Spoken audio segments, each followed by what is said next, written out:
What's up, y'all? This is Questlove, and at QLS, I get to hang out with my friends, Sugar Steve, Laia, Fontigolo, Unpaid Bill, and we, at Questlove Supreme, like to nerd out and do deep dives with musicians and actors and politicians and creatives and people that we feel really deserve that attention.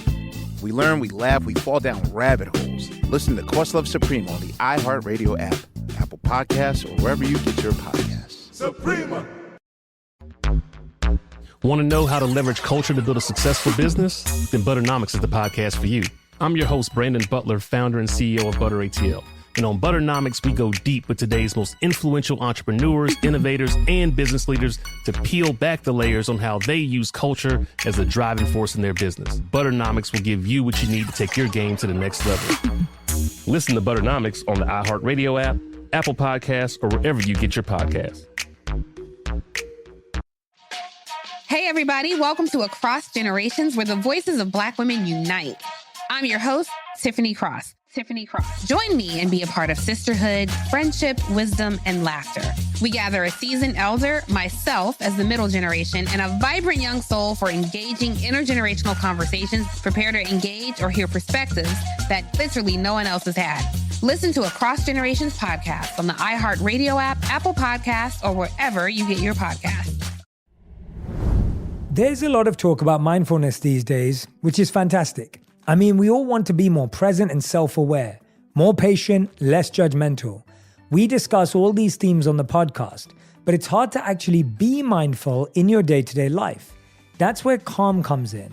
I've been working with Calm for a few years now with the goal of making mindfulness fun and easy. Calm has all sorts of content to help you build positive habits, shift your self-talk, reframe your negative thoughts, and generally feel better in your daily life. So many incredible options from the most knowledgeable experts in the world, along with renowned meditation teachers. You can also check out my 7-minute daily series to help you live more mindfully each and every day. Right now, listeners of On Purpose get 40% off a subscription to Calm Premium at calm.com/J. That's calm.com/JAY for 40% off. Calm your mind, change your life. We're not really clear on what's important to us. And so when someone else tells us what's important to them, we import what's important to others into our own likes and dislikes. When you travel alone, you give yourself the opportunity, you give yourself the space, you give yourself the time to recognize what's important to you, what's meaningful to you, what's valuable to you, what's real to you. The #1 health and wellness podcast. Jay Shetty. The one, the only Jay Shetty. Hey everyone, welcome back to On Purpose, the place you come to listen, learn, and grow. I'm so grateful that you're back here with me. And today's episode is all about why you need to take a solo trip at least once in your life. Now, before you turn away because you're too scared, before you're like, Jay, I don't want this, I don't want to go there, hear me out. I'm sure you've heard about your friends doing it, maybe a family member do it, maybe your kids said to you that they want to do it. Solo trips are becoming more and more normalized, they're becoming more and more prevalent, they're more and more in demand. So much so that Forbes actually made a list of the 10 most popular solo travel destinations for 2024. And the report went on to mention everything from Japan, Argentina, Colombia, Sri Lanka, Ecuador.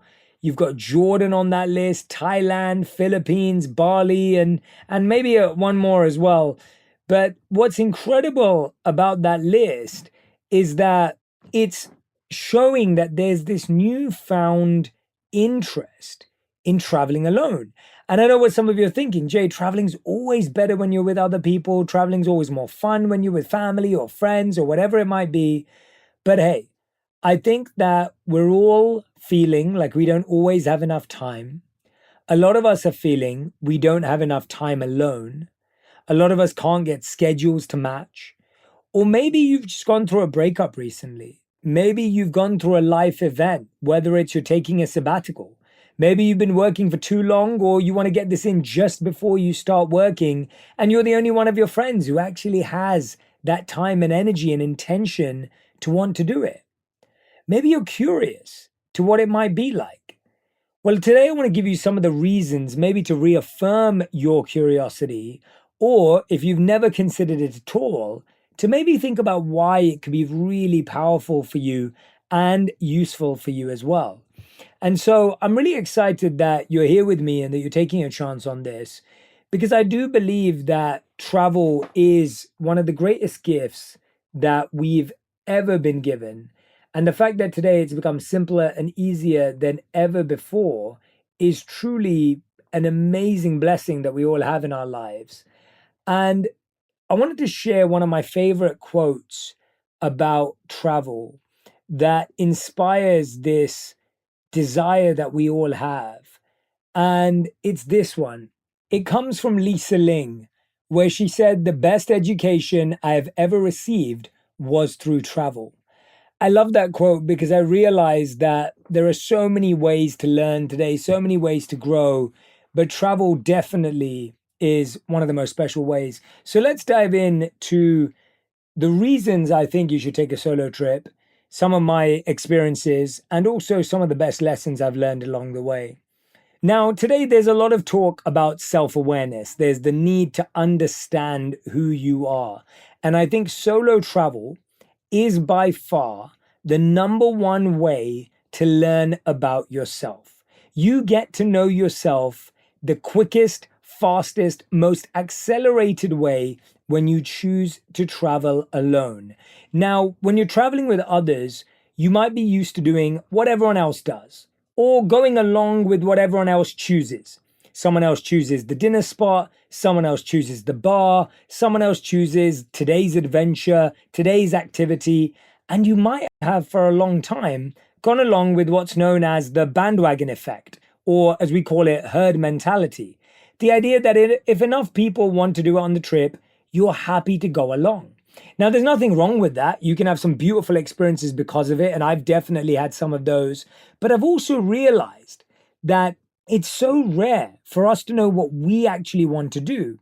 And one of the reasons we're indecisive, one of the reasons why we struggle to make choices is because often we've just avoided it for a long period of our life. Maybe we've never been asked. Maybe when we were asked, we just deferred to someone else. And maybe it's been so long that we've actually disconnected from who we are, what we want, and what's meaningful to us. I mean, think about it for a second. If someone said to you, you could do anything you wanted on vacation, you could go anywhere you wanted, what would you choose? Would you choose a city break? Or are you sure you'd want a beach? Now, would you want an active day at the beach? Or would you want a sightseeing day at the city? Or are you actually looking for a city break with a bit of history and art? Or actually, are you looking for food and tourism? I think as we get older, we get a sense of this. But when you're on your own, you get really close and connected to what it is that stands out to you. I know that when I've traveled on my own, it's given me a sense of how for so many years, I might even have thought I liked what other people liked. I actually had this experience recently where me and a friend were traveling somewhere actually, and their friend had already been to that place.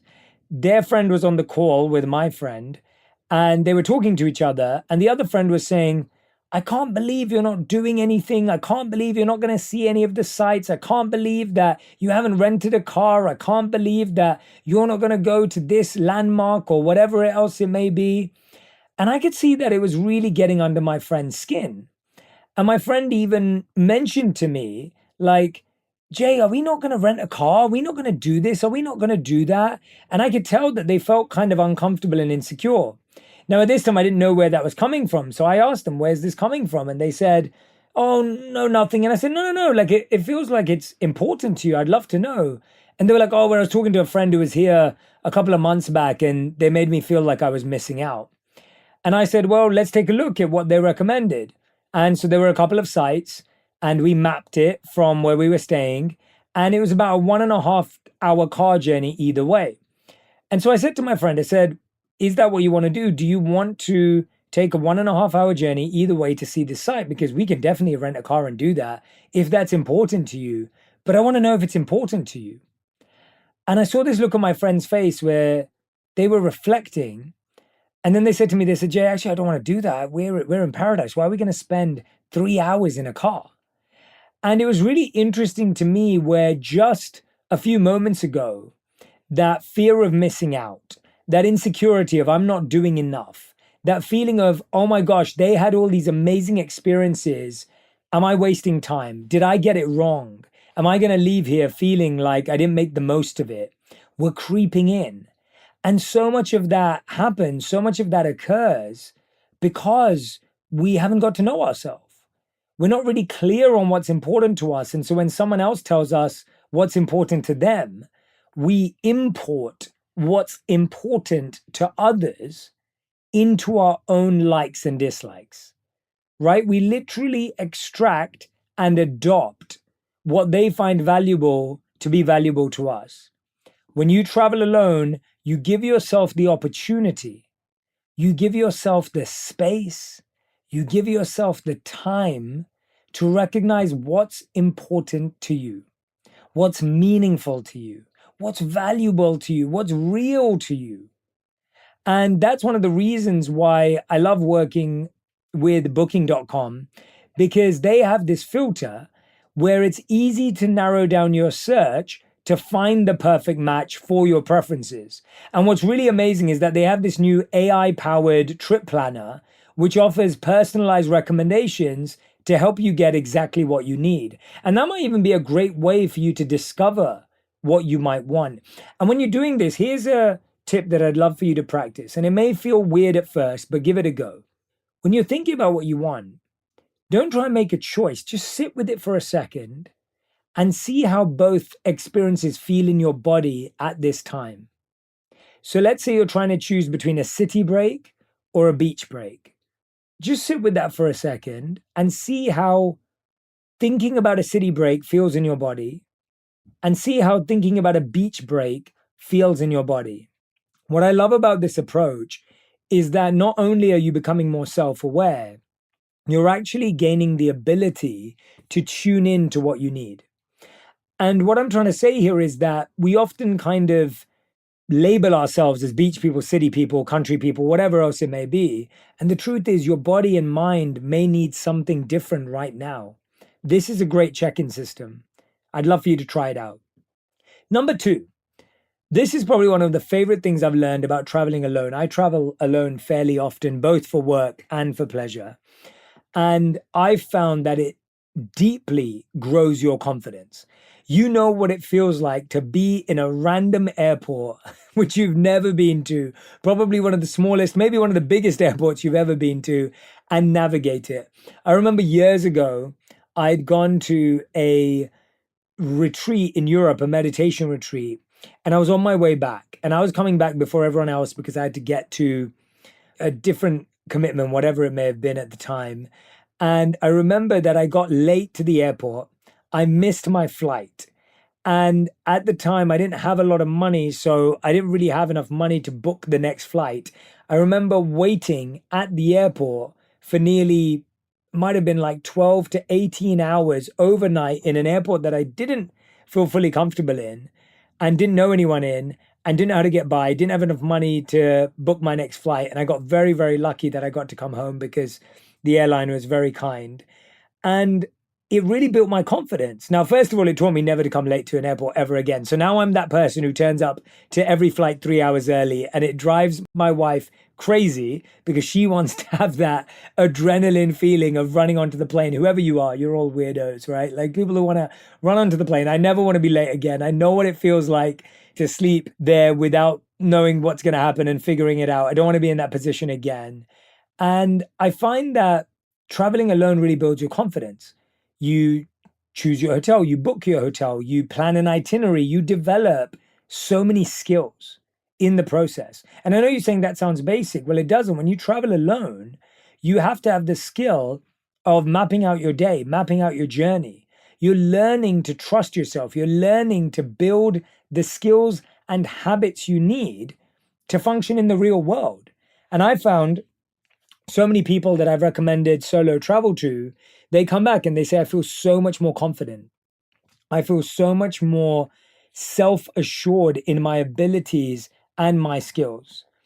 And one thing I've found is that your confidence also grows because you're getting to talk to people from different backgrounds, different walks of life. You have to navigate things not working out. And I'll get back to that in a second. Reason number 3 and lesson number 3 is it truly expands your worldview. I find that often we can live in such a cocoon, and it's easy when you travel to notice different sceneries. It's easy to notice different architecture. It's easy to notice different, like the obvious things of whether there's a Starbucks there or not. But really, what travel does is it shows you what a society, what a community, what a town values. It shows you what a place believes in. The way I'd like to think about this is think about what's at the center of a town. When you travel to certain cities, certain towns, certain countries, focus on what's at the center of it. It gives you an idea of the values of that place. It gives you an idea of the essence of that place. Think about what the tallest tourist attraction is there. What's the highest building, monument? What is it?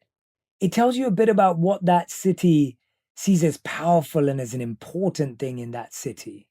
So think about what's at the center. Think about what's highest. And think about what the country represents in terms of figuring out what's the biggest festival that happens there. You learn so much about a city or a town or a country by the festivities.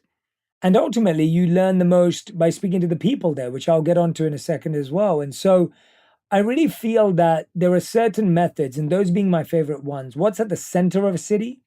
What's the highest monument, building, part of a city? What is that? And how do they preserve nature? That's the third thing. How do they look after nature in that place? What does the nature say about that city, that town? And of course, if you're in the countryside, what experience do you get of nature?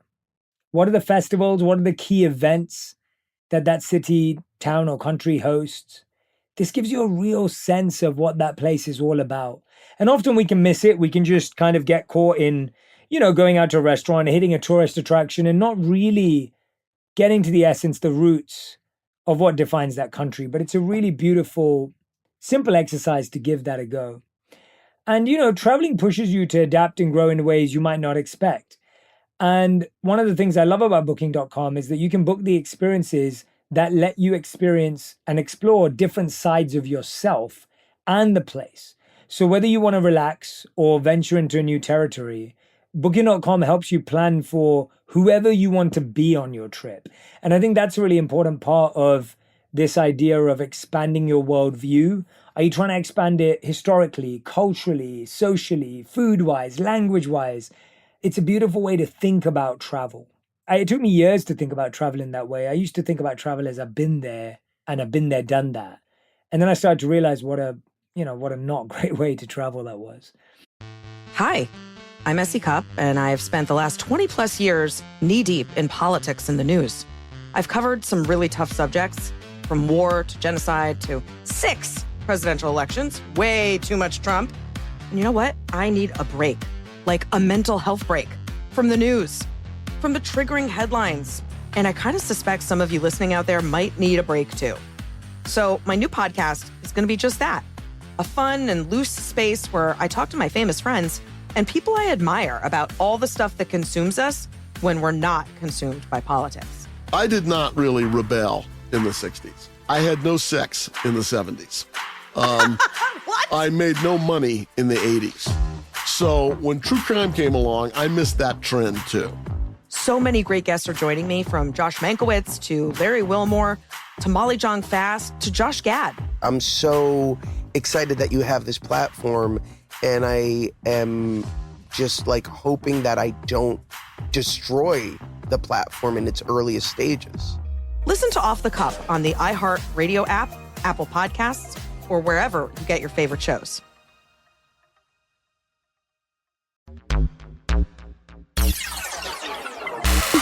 Want to know how to leverage culture to build a successful business? Then Butternomics is the podcast for you.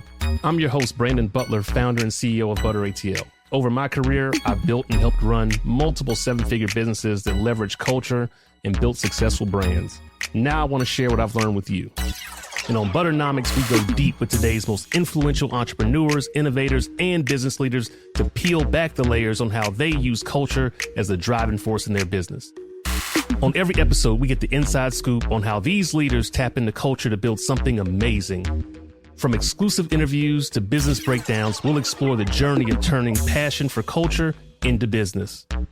Whether you're just getting started or an established business owner, Butternomics will give you what you need to take your game to the next level. This is Butternomics.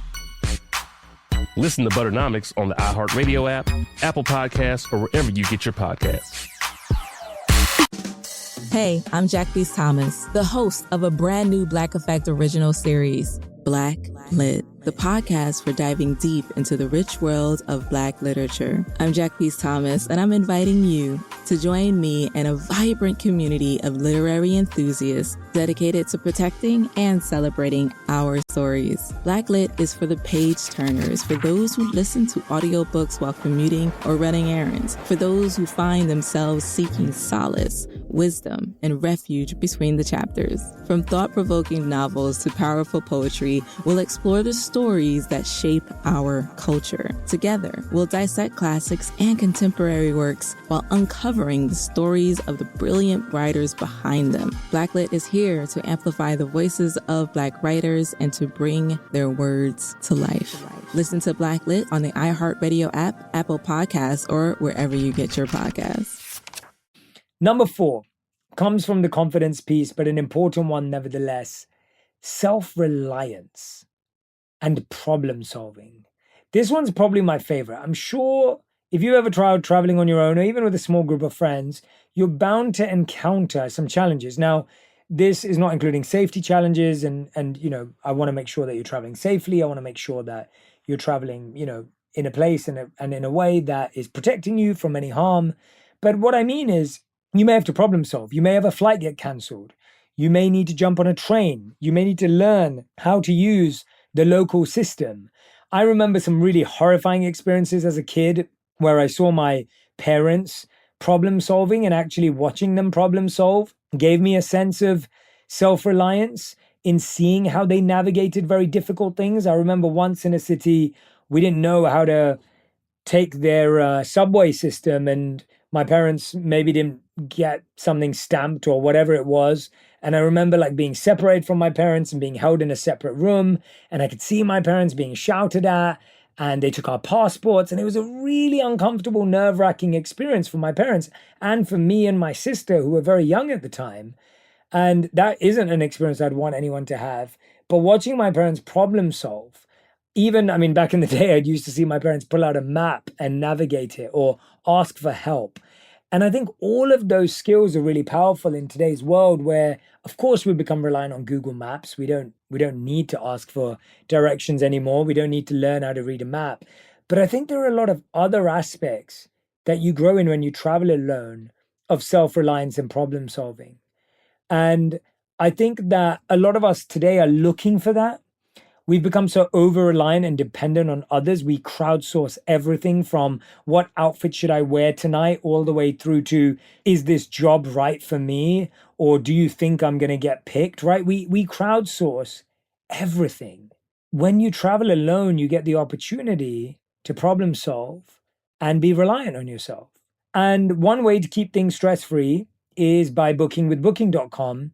Because what I've loved is that they offer 24/7 customer service and helpful guides so you can follow your itinerary with ease no matter how complex it gets. So you can actually take the stress out of travel by planning ahead so you can focus on the experience and take care of yourself throughout the journey. And I think that's a really important touch and a part of travel, especially when you're learning to travel alone. And sometimes we underestimate these things when we're traveling with friends. You know, you always kind of figure it out with friends. But, you know, when you're on your own, there's a deep sense of self-reliance and problem solving that gets filled. Now, number 5 is mastering your mind. So this is the one I wanted to get to because I know a lot of you will be thinking right now, I have no idea how I do this. And I don't want to lie to you and tell you it's easy, or I'm not going to just say to you, yeah, get on with it. I actually empathize with it.